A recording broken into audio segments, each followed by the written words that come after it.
Pokémon LegendsZ-A has been out for a little while now, taking place entirely within Carlos's Lumiose city. The game has so much to offer. I myself have had an absolute blast playing through it, and there's a plethora of things I want to talk about. So what will I be talking about today? Is it the engaging new battle system? Is it the clothes? The open world? Oh please, I got something even better. We're taking a trip to the museum. I see you're all very enthusiastic. But jokes aside, the Lumiose Museum has a lot of cool things to offer. References to real-world art pieces, connections to past games in the franchise, and bits of information influenced by real historical processes. So I invite you to come check out this fascinating location with me. Ready for baby?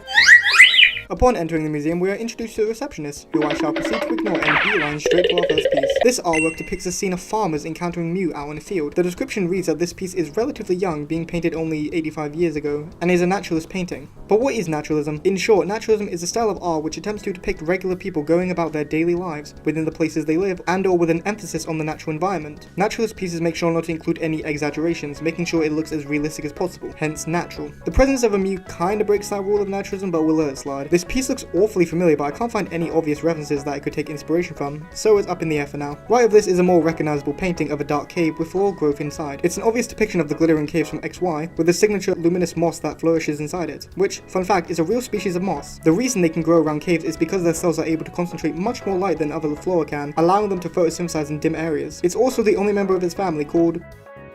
I am not pronouncing that. We see more references to XY right behind this one, with this side dedicated to Shalour City, and the Tower of Mastery in particular. One painting is of the exterior, one atop the staircase, another for the balcony, and another of the Lucario statue.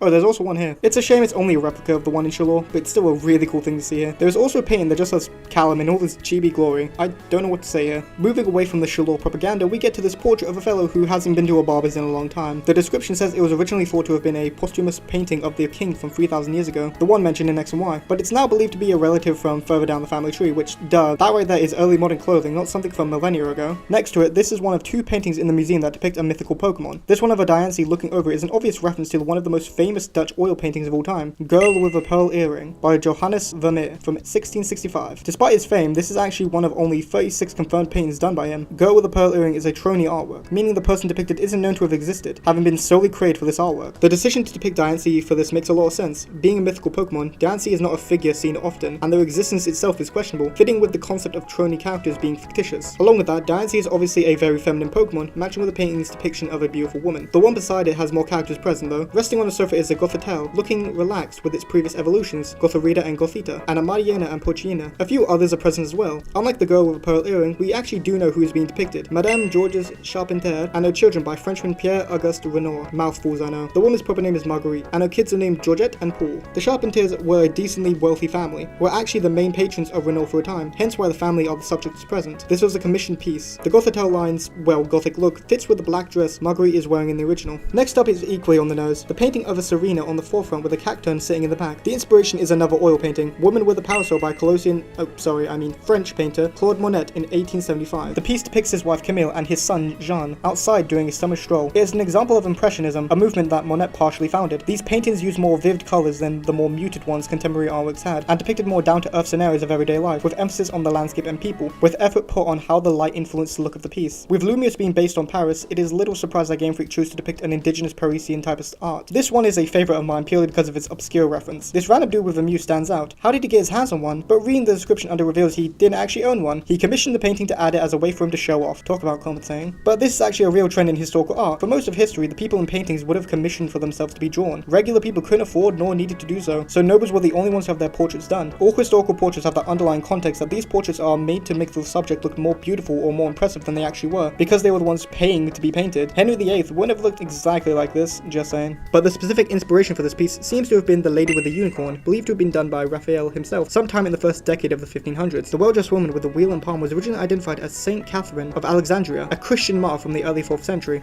That was until conservation work in the 1930s, which involved moving the piece from its original panel to a new wooden support, revealed the top layer of paint was hiding a full-blown unicorn. I can't imagine the shock of discovering a centuries-old piece of art just casually having a unicorn underneath. Aside from that bombshell, the imagery is clear. As referenced earlier with Diancie, a mythical Pokemon like Mew is almost mythological, so having it included is meant to make the piece appear more exotic. The difference being, while Mew here is a symbol of status and power, the unicorn in Raphael's time represented traditional chastity. Oh yeah, there's also a dog underneath the unicorn as well. How many layers does this painting have? No! Layers! Next to us is a more unique piece featuring a more stylized portrayal of a knight errant and his girl. If you don't know what a knight errant is, it's a term for a fictitious character type of a wandering knight, one who travels far from his home in search of adventure. It is noted as an example of Romanticism, which was an art movement that sought to showcase nature in a more extreme form, being an expansive, uncontrollable force, with emphasis on invoking an emotional response from the viewer. Romanticism also allowed for artists to explore more imaginary depictions, hence the portrayal of a knight errant. And no, not the Warhammer one. Behind are 3 pieces dedicated to other locations in Carlos from X and Y, one of Laverre City, one of Parfum Palace, and another of the sites of Coumarine City. The Coumarine one in particular is stated to be an example of realism, which is just art where the artist tries to replicate the subject as accurately as possible. Now that's everything for the ground floor. Yes, I am British, it's not the first floor. Overall, it's an absolutely terrific showcase of intertwining real-world trends and movements within the world. I love it when media that takes place in alternate worlds includes their own versions of things that happen to us and put a spin on it. But you might have noticed I said the ground floor, because this museum has another interesting floor. Coming up, it seems like another nod to XY, with a painting of the Pokeball factory and weird art related to the power plant in the Badlands. But that's not the only other game referenced up here. Next to it is a section dedicated entirely to the previous Legends game, Legends Arceus. The Hisui exhibit is a treasure trove of information. Firstly, the map theorizes that the surveyor flew around on a Pokemon for their artwork, likely in reference to the bravery mechanic in Arceus. Next, on the right, we have replicas of the standard uniform of the Galaxy Expedition team, the default clothing for the protagonists. Behind it is a crafting bench, like the one at Anvin's store, and in temporary camps. There is a recipe for potato mochi, calling back to Benny's restaurant as the only meal he would ever feed us. There's also a satchel, the one that holds all our items for us, which mentions of a man who could increase their space.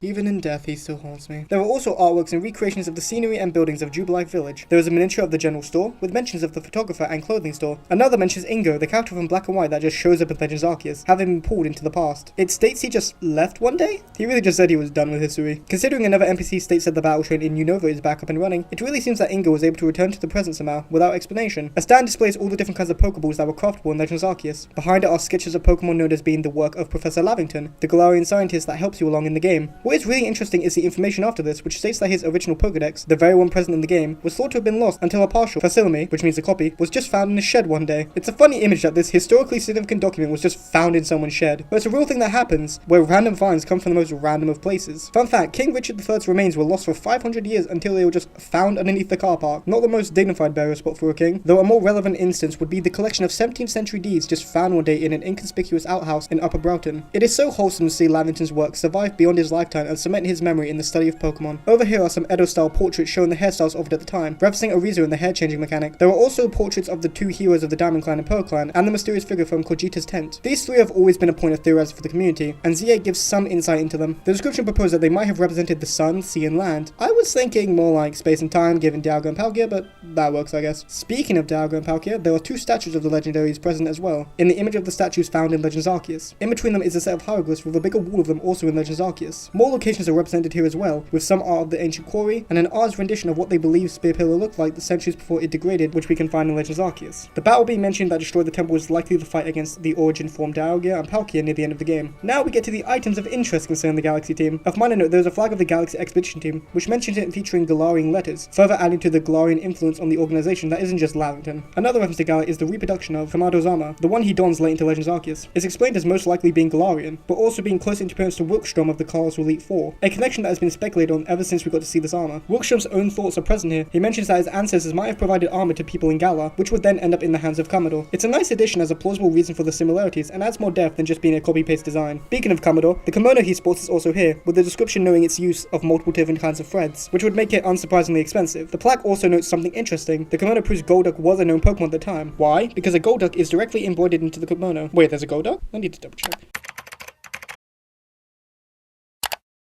Wow, I never noticed that. Lastly for the clothing though is Volo's outfit. Ignoring him, it's described as being possibly a ritualistic garment worn by the ancient people of Sinnoh, the ones who built the monuments scattered across Hisui in Legends Arceus. Unlike the Pearl Clan or Diamond Clan, they worshipped Arceus as their deity, with their clothing and hair made to mimic its appearance. Oh, what does this man want to say? I was told the person who wore this outfit donated it to the collection personally? Wait, does that mean he is...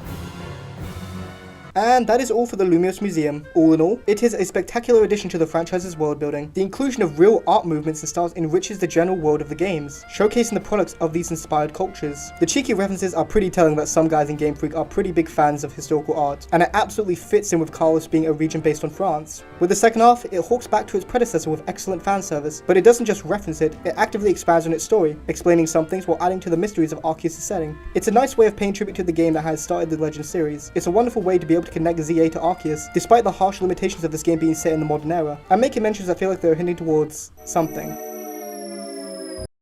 And that is all for today. I hope you all had a wonderful experience here, and remember, this will all be on the exam tomorrow. Go study, now.